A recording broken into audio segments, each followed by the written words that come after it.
Hi, I'm Austin Wright here with Stay Ahead TV, chatting with Praveen Muthukumar. How you doing today? Very good, how are you? Fantastic. I'm curious about the Sabre Red App Center. What is it?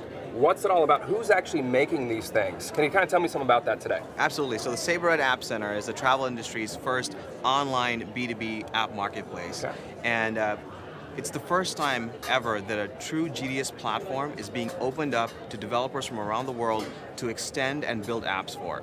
So Red Apps can be built by a global community of developers. It can be built by in-house IT divisions at agencies for own custom needs. And they can also be built by Sabre in cases where we want to release functionality that's either regional or optional in nature and not part of our core offering.